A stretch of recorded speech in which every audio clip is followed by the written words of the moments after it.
Hey, what's up? It's Mikko again with a whole new but old slideshow.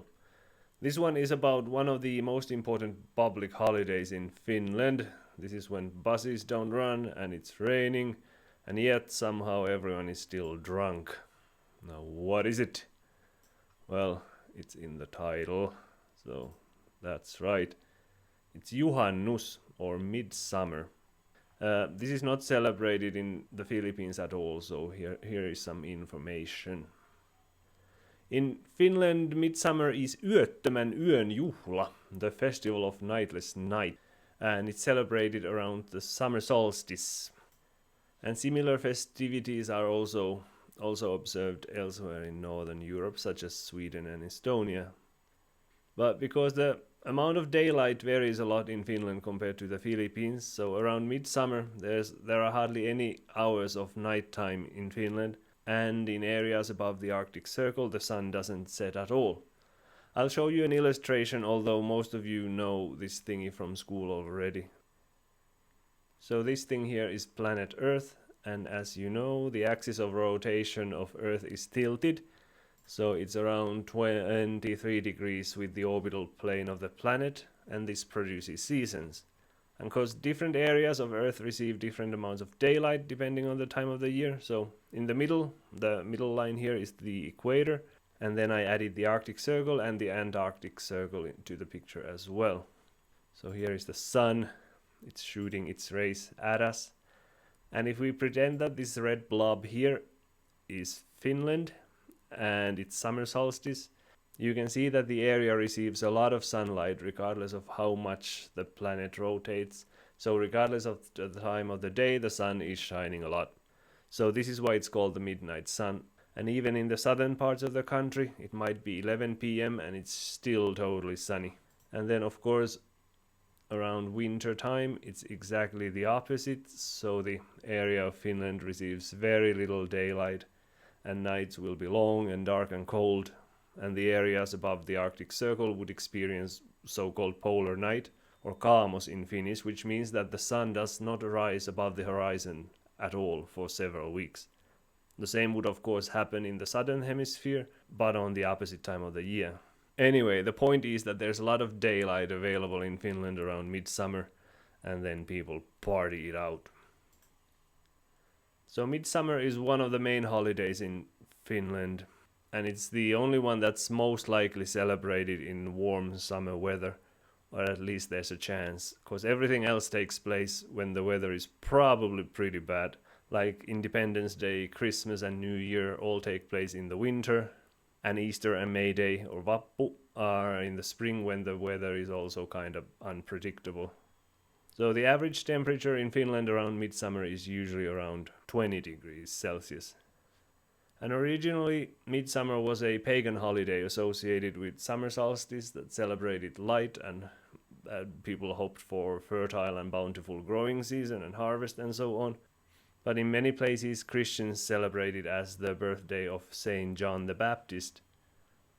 But in Finland, this has very marginal effect on midsummer these days. It is mainly celebrated with friends and family without any Christian elements.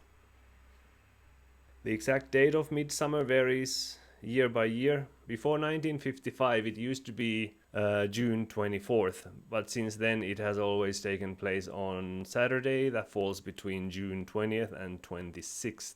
So the most important day in terms of the celebrations is the preceding Friday, Midsummer's Eve, or in Finnish it's called Juhannusaatto.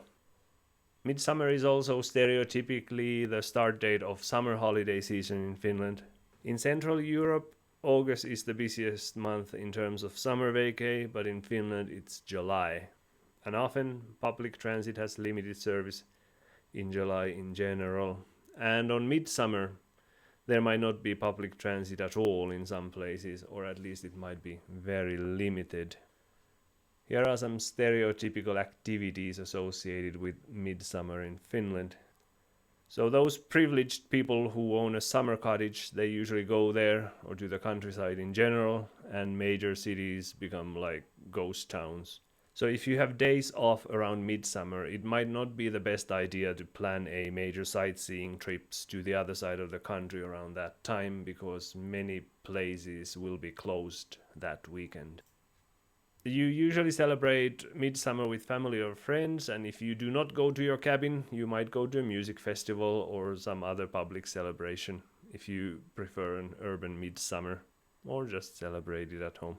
But regardless where you go, drinking alcohol is very much associated with midsummer.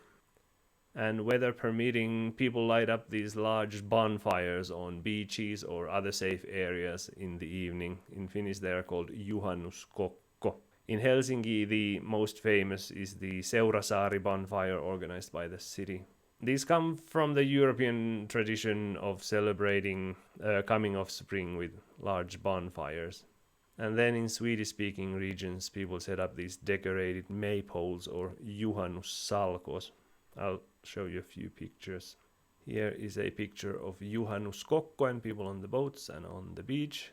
And here's a decorated juhannussalko or a maypole in Sweden, and people are doing a maypole dance around it. So it's decorated with leaves and twigs. Here are some stereotypical foods associated with midsummer.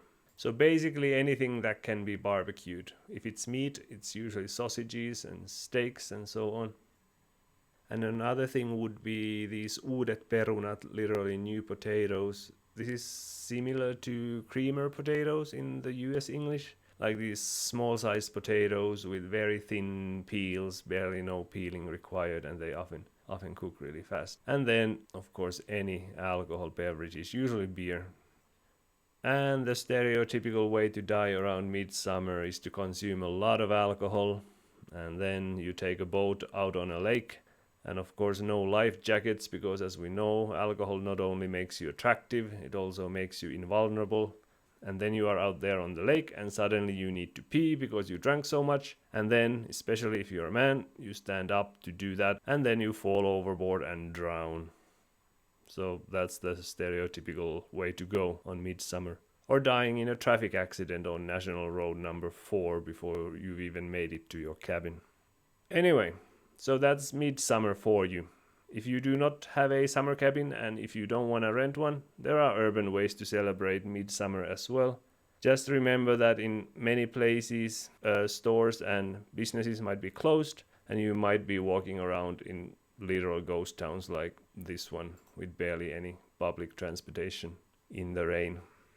But anyway, go out there and cook some sausages in the microwave, eat some potatoes, potato salad, and enjoy the nightless night. And regardless of what you do, please do wear a life jacket and don't drown. Hyvä, ei muuta. Nähdään, moi moi!